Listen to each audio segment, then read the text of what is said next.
Welcome to the first stage of the design thinking process, a stage that we'll call empathy. Wherever you go, you'll run into different names for this stage. User research, understand, observe, but don't worry about the terms. The purpose of this stage is to gain empathy for the people you are designing for.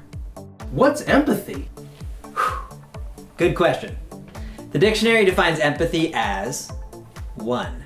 The imaginative projection of a subjective state into an object so that that object appears to be infused with it. What? Sorry, scratch that. Can we get the second definition? 2. The action of understanding, being aware of, being sensitive to, and vicariously experiencing the feelings, thoughts, and experience of another. That's better. Essentially, gaining empathy for someone is developing a deep understanding of their life. And there are a couple reasons that you do this. Reason 1. The problems you are trying to solve are rarely your own. They are the problems of your users or customers or whoever else you're designing for. Think about it this way. How would you design a cell phone for an alien? It would probably be hard, right? Because you don't know what aliens talk about. You don't know if they are big texters or whether they take photos. Heck, you don't even know if they have hands. Obviously, you need to understand the life of an alien before you create a cell phone for them. You have what we call a beginner's mindset. Having a beginner's mindset also lets you test assumptions. You might assume every alien is like ET, but after meeting other aliens, you may find out that that is a false assumption. And it's better to know that before you waste a ton of time and money building a phone whose main function is to phone. In design thinking, we want to approach every problem with a beginner's mindset. Be open to learning about who you are designing for. You will uncover the beautifully weird nuances of humans that make everyone a little more alien than they appear on the surface.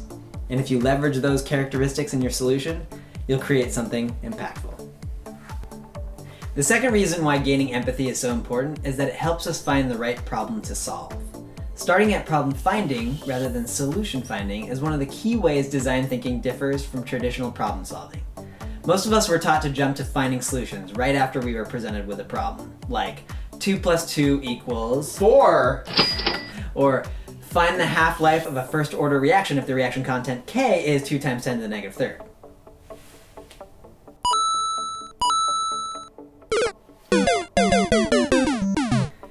Compared to the math and chemistry problems we tackled in high school, human-centered problems are orders of magnitude more complex. If only human motivations and desires functioned like a reaction constant. But they don't. When you're dealing with humans, the problems you are asked to solve are often caused by other problems. And we gain empathy for people so we can discover the right problems to solve, those at the core of everything else. There are 3 main ways to develop empathy. 1, engage. 2, immerse. 3, observe. And if you make it an acronym, we get Old MacDonald had a farm, E-I-E-I-O. Sorry, I had to. Let's look at these. Engage. To engage with users is to hear their stories. One great way to get stories is through an interview.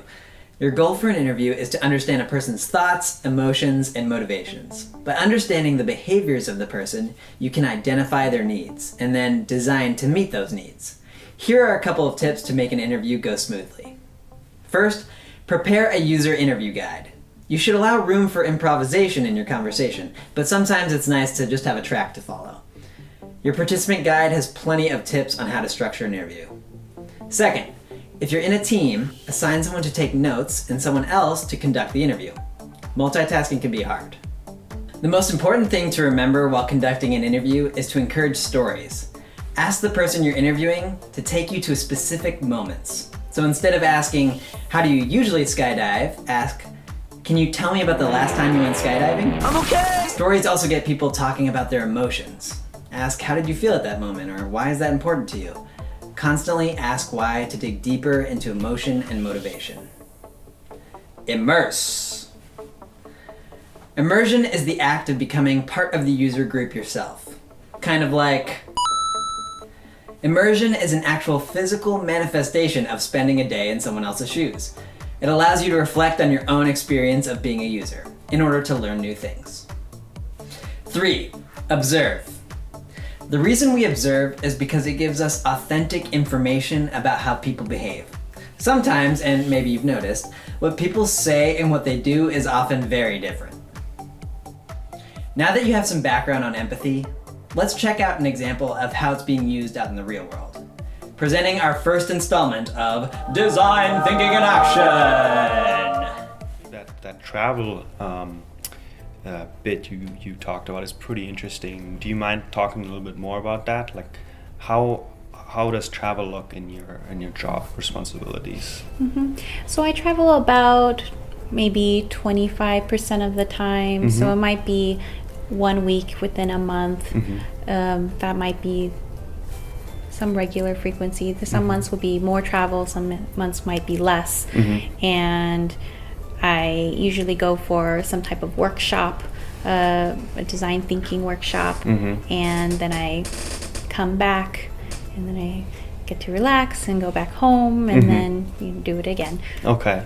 Yeah, I remember in our first chat, you said that you actually have a lot of expense reports. So for this next section, it would be great if I could just observe how you do the expensing and just imagine me as being a fly on the wall, and I might chime in with questions, but be as natural as you would do the expenses, and I will just observe how you do the kind of things for this kind of task. So as you can see, I have a lot of receipts here, and this is all from my latest trip. And so these might be things I buy from my personal credit card. And so as you can see, there's like lunches, and I paid for parking and things like that. So a lot of these are very small amounts, but you may have like a tip included or things like that.